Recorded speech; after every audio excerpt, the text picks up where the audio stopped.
Hans in Luck, by Jacob and Wilhelm Grimm. Some men are born to good luck. All they do or try comes right. All that falls to them is so much gain. All their geese are swans, all their cards are trumps. Toss them which way you will, they will always, like poor puss, alight upon their legs, and only move on so much the faster. The world may very likely not always think of them as they think of themselves, but what care they for the world? What can it know about the matter? One of these lucky things was neighbor Hans. 7 long years he had worked hard for his master. At last he said, "Master, my time is up. I must go home and see my poor mother once more. So pray, pay me my wages and let me go." And the master said, "You have been a faithful and good servant, Hans, so your pay shall be handsome." Then he gave him a lump of silver as big as his head. Hans took out his pocket-handkerchief, put the piece of silver into it, threw it over his shoulder, and jogged off on his road homewards. As he went lazily on, dragging one foot after another, a man came in sight, trotting gaily along on a capital horse. "Ah!" said Hans aloud, "what a fine thing it is to ride on horseback! There he sits as easy and happy as if he was at home, in the chair by his fireside. He trips against no stones, saves shoe-leather, and gets on he hardly knows how." Hans did not speak so softly, but the horseman heard it all, and said, "Well, friend, why do you go on foot, then?" "Ah," said he, "I have this load to carry. To be sure it is silver, but it is so heavy that I can't hold up my head, and you must know it hurts my shoulder sadly."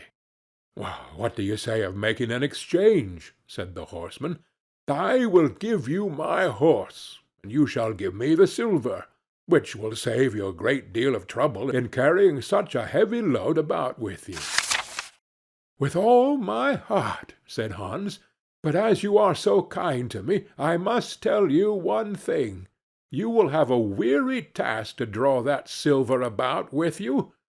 However, the horseman got off, took the silver, helped Hans up, gave him the bridle into one hand and the whip into the other, and said, "When you want to go very fast, smack your lips loudly together, and cry 'Jeep.'" Hans was delighted as he sat on the horse, drew himself up, squared his elbows, turned out his toes, cracked his whip, and rode merrily off, 1 minute whistling a merry tune, and another singing, "No cares and no sorrow, a fig for your morrow, we'll laugh and be merry, sing neigh don derry." After a time he thought he should like to go a little faster, so he smacked his lips and cried "Jeep." Away went the horse full gallop, and before Hans knew what he was about, he was thrown off, and lay on his back by the roadside. His horse would have run off if a shepherd, who was coming by driving a cow, had not stopped it.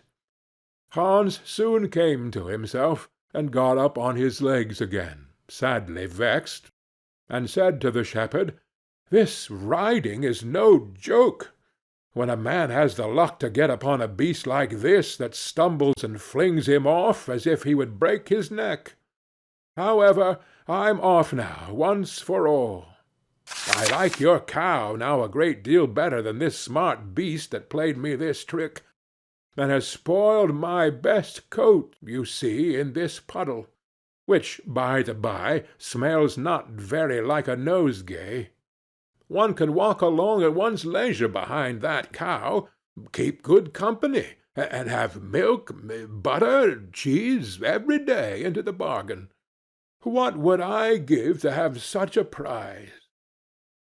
"Well," said the shepherd, "if you are so fond of her, I will change my cow for your horse. I like to do good to my neighbors, even though I lose by it myself." "Done," said Hans merrily. "What a noble heart that good man has!" thought he. Then the shepherd jumped upon the horse, wished Hans and the cow good morning, and away he rode. Hans brushed his coat, wiped his face and hands, rested awhile, and then drove off his cow quietly, and thought his bargain a very lucky one. "If I have only a piece of bread, and I certainly shall always be able to get that, I can, wherever I like, eat my butter and cheese with it. And when I am thirsty, I can milk my cow and drink the milk. And what can I wish for more?" When he came to an inn, he halted, ate up all his bread, and gave away his last penny for a glass of beer. When he had rested himself, he set off again, driving his cow towards his mother's village. But the heat grew greater as soon as noon came on, till at last, as he found himself on a wide heath that would take him more than an hour to cross, he began to be so hot and parched that his tongue clave to the roof of his mouth. "I can find a cure for this," thought he. "Now I will milk my cow and quench my thirst." So he tied her to the stump of a tree, and held his leathern cap to milk into. But not a drop was to be had. Who would have thought that this cow, which was to bring him milk and butter and cheese, was all that time utterly dry? Hans had not thought of looking to that. While he was trying his luck in milking, and managing the matter very clumsily, the uneasy beast began to think him very troublesome, and at last gave him such a kick on the head as knocked him down, and there he lay a long while senseless. Luckily a butcher soon came by, driving a pig in a wheelbarrow. "What is the matter with you, my man?" said the butcher, as he helped him up. Hans told him what had happened, how he was dry and wanted to milk his cow, but found the cow was dry too. Then the butcher gave him a flask of ale, saying, "There, drink and refresh yourself. Your cow will give no milk. Don't you see she is an old beast, and good for nothing but the slaughter-house?" "Alas, alas!" said Hans, "who would have thought it? What a shame to take my horse and give me only a dry cow! If I kill her, what will she be good for? I hate cow beef. It is not tender enough for me. If it were a pig, now, like that fat gentleman you are driving along at his ease, one could do something with it. It would at any rate make sausages." "Well," said the butcher, "I don't like to say no when one is asked to do a kind neighborly thing. To please you I will change, and give you my fine fat pig for the cow." "Heaven reward you for your kindness and self-denial," said Hans, as he gave the butcher the cow, and taking the pig off the wheelbarrow, drove it away, holding it by the string that was tied to its leg. So on he jogged, and all seemed now to go right with him. He had met with some misfortunes, to be sure, but he was now well repaid for all. How could it be otherwise with such a travelling companion as he had at last got? The next man he met was a countryman carrying a fine white goose. The countryman stopped to ask what was o'clock. This led to further chat, and Hans told him all his luck, how he had had so many good bargains, and how all the world went gay and smiling with him. The countryman then began to tell his tale, and said he was going to take the goose to a christening. "Feel," said he, "how heavy it is, and yet it is only 8 weeks old. Whoever roasts and eats it will find plenty of fat upon it, it has lived so well." "You are right," said Hans, as he weighed it in his hand. "But if you talk of fat, my pig is no trifle." Meantime the countryman began to look grave, and shook his head. "Hark ye," said he, "my brother friend, you seem a good sort of fellow, so I can't help doing you a kind turn. Your pig may get you into a scrape. In the village I just came from, the squire has had a pig stolen out of his sty. I was dreadfully afraid when I saw you that you had got the squire's pig. If you have, and they catch you, it will be a bad job for you. The least they will do will be to throw you into the horse-pond. Can you swim?" Poor Hans was sadly frightened. "Good man," cried he, "pray get me out of this scrape. I know nothing of where the pig was either bred or born, but he may have been the squire's for aught I can tell. You know this country better than I do. Take my pig, and give me the goose." "I ought to have something into the bargain," said the countryman. "Give a fat goose for a pig, indeed! 'Tis not every one would do so much for you as that. However, I will not be hard upon you, as you are in trouble." Then he took the string in his hand, and drove off the pig by a side path, while Hans went on the way homewards free from care. "After all," thought he, "that chap is pretty well taken in.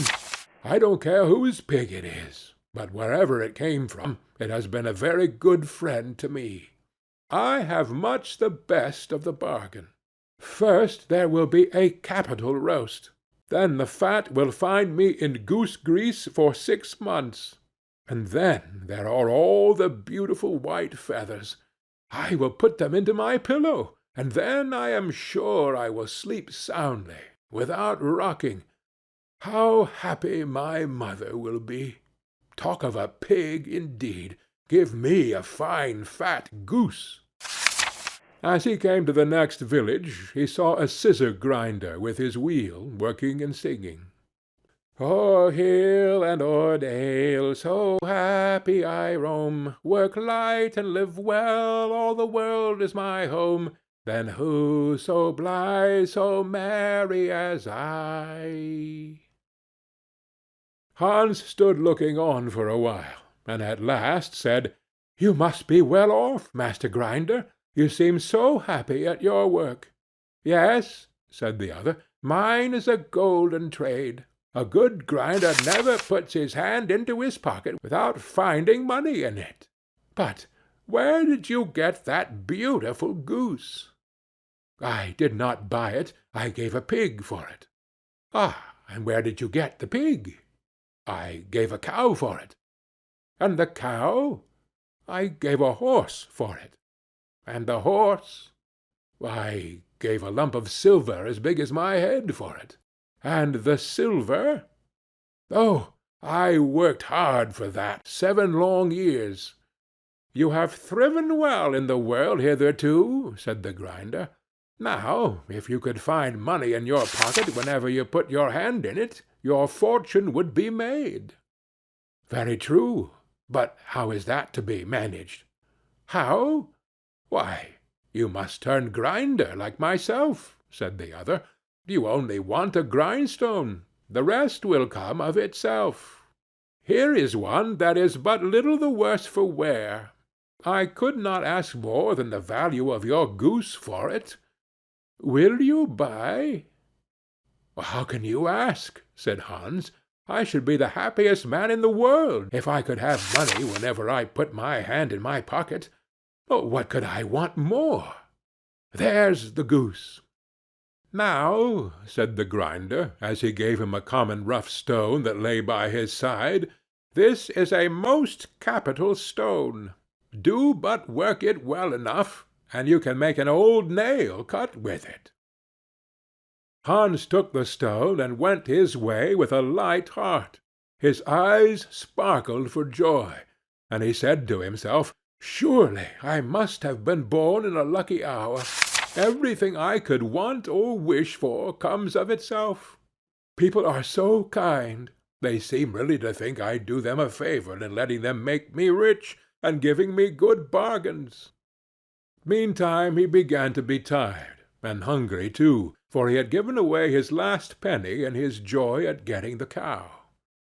At last he could go no farther, for the stone tired him sadly, and he dragged himself to the side of a river that he might take a drink of water and rest awhile. So he laid the stone carefully by his side on the bank. But as he stooped down to drink, he forgot it, pushed it a little, and down it rolled plump into the stream. For a while he watched it sinking in the deep, clear water, then sprang up and danced for joy, then again fell upon his knees and thanked heaven, with tears in his eyes, for its kindness in taking away his only plague, the ugly, heavy stone. "How happy am I!" cried he. "Nobody was ever so lucky as I."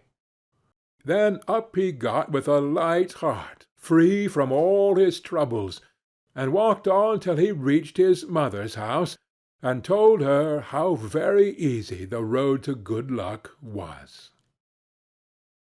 End of Hans in Luck.